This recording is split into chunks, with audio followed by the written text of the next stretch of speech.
Welcome to the Separation Anxiety in Dogs Decoded podcast. I am your host, Ness Jones, and we'll be deep diving into all things separation anxiety. But before we get started, please make sure you like this episode, subscribe to the channel, and turn on your notifications so you never miss another one.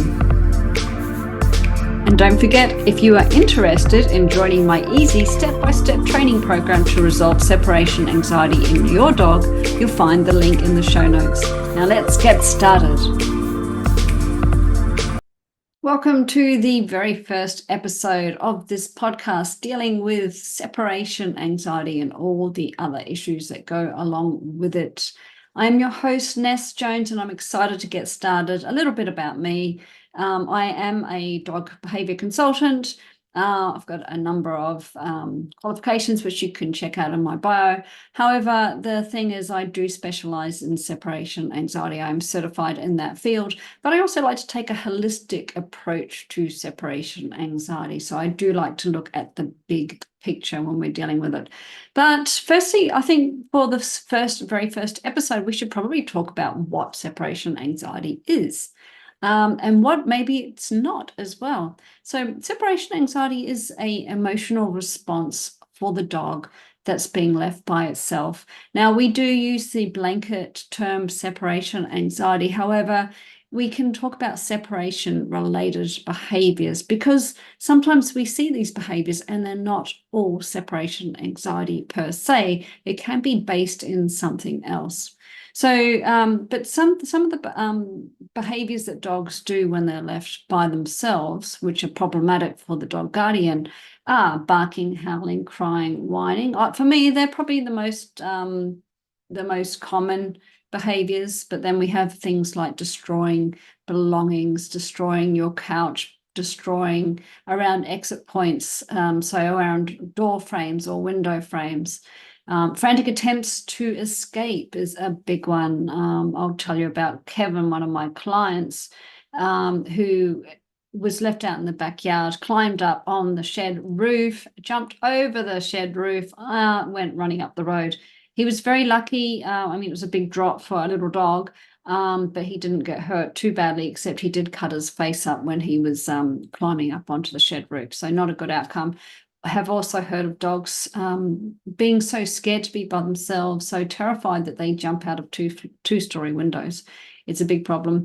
Other dogs, dogs that are house trained would never in a million years toilet inside the house, except they become so afraid when their mum or dad go that they toilet inside the house. And that could be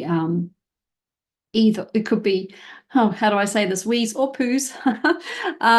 But yes, so I think for me, a dog that toilets in the house, despite being house trained, I think those dogs especially are really, really quite severe cases, unless of course they're puppies and they just can't control their movements, or maybe a senior dog as well that maybe has some sort of cognitive decline or can't control it. But in general, an adult dog that is house trained and toilets in the house only when the guardian leaves, that's separation anxiety related.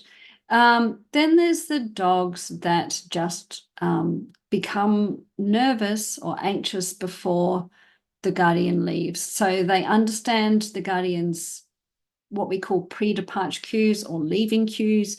They're the things that might trigger a fear reaction in a dog. So often it's keys, but it can be a whole range of other things. So it could be a uniform or certain shoes that mean the dog's going to be left by itself.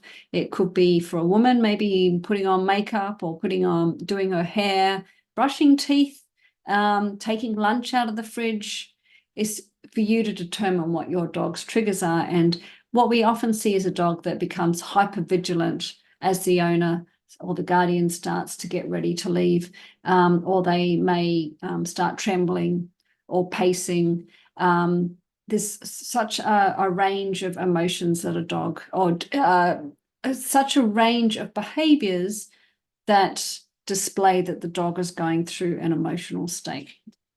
So those are some of the big ones, but then we also have some lesser signs that indicate the dog is distressed. So pacing, and pacing doesn't mean getting up from the couch and toddling over to the window and back again. It is that frantic backwards, forwards, backwards, forwards, backwards, forwards, running around, and it will be accompanied by other signs, maybe some whale eye or the whites of the eyes, where we see more of the whites of the eyes. Or excessive drawling and panting. There's so many different things that a dog will do to try and tell us that they're really, really worried about being left by themselves. So those are all separation-related behaviors, but sometimes it's not always based in anxiety. So a young teenage dog that's maybe not getting its needs met, isn't getting enough exercise or enrichment, has lots of energy and doesn't know where to put that energy, will possibly do some of these behaviors. So maybe there's an element of boredom there as well. So maybe they'll eat the couch, but it's not necessarily based in anxiety. It could be based in more frustration / FOMO, which means fear of missing out. So knowing what is driving the dog is important. Not the behavior still not wanted, obviously, and we still have to address that behavior, but it may be based in a different emotional response to being left by themselves. A young, bored dog that's not getting its needs met is going to show behaviors that could be determined as separation anxiety. However, is it really separation anxiety, or is it more based in frustration, FOMO? So there's things we can do around that to address that, that will help the dog and stop that from happening. But so knowing what is driving the emotion, what is creating the behavior, helps us when we address it. And if it is based in frustration / FOMO, fear of missing out, it should be a lot easier fix than if it's based in pure fear, panic, and stress and anxiety. Unfortunately, what happened when the pandemic hit, we had a lot of dogs that were suffering from not being able to be left by themselves simply because maybe they hadn't learned to be by themselves. Those dogs got to spend 24/7 with their guardians, and then things went back to normal, life went back to normal. What happened? They couldn't cope. And even dogs that were fine pre-pandemic, pre-lockdowns, some of them actually struggled when things went back to normal, even though they were okay before then, which doesn't make much sense, but to a dog it does. We need to have eyes on the dog. We'll talk about that in another episode. But if a dog is suffering, if they aren't coping with home alone time and it's based in fear, we need to say, okay, the dog is scared. If we keep exposing this dog to being afraid every time the dog guardian leaves, what are we going to achieve? And most of my clients that come to me say, guess what? I tried letting my dog bark it out because all my friends and my family says, it's just a dog, let it go. It'll be fine. It'll get over it. And that's a common piece of advice that's given to people. Unfortunately, they've come to me because it didn't work. They tried and it didn't work. It is sad that that's the case. Robust, confident dog that's getting its needs met, it's getting enough exercise, getting enough enrichment, confident, robust dog might actually be okay with letting them bark it out, and they might get over it. But in general, if we are consistently facing the fear over and over again, what we actually see is escalation of behavior. Maybe it gets worse, and perhaps it starts sooner and sooner and sooner. And unfortunately, that's what my clients say when they get to me. We tried that method. It didn't work. It made it worse. So keep that in mind. And in the next episode, we'll talk about some of the causes of separation anxiety or separation-related behaviors. However, in this episode, I just wanted to talk about what separation anxiety is, what it looks like, and then we can talk about causes. And then we're going to talk about how we know if the dog is suffering from separation anxiety, because we need to know. And then we're going to be talking about thresholds, gradual exposure, desensitization, and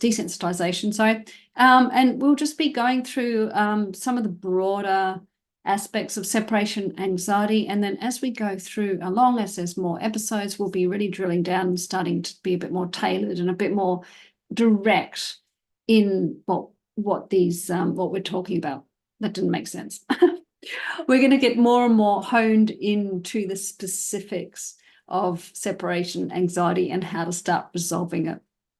So hopefully that gave you a quick overview of what you're dealing with. If you're listening to this, you probably have a dog that's displaying separation related behaviors. So keep listening, stay tuned, make sure you do all the things, the like, the subscribe, and we'll see you in the next episode. You have been listening to Ness Jones on the Separation Anxiety in Dogs Decoded podcast. Don't forget to check out the show notes to learn more about my programs and how I can help you with tailored training. Until next time.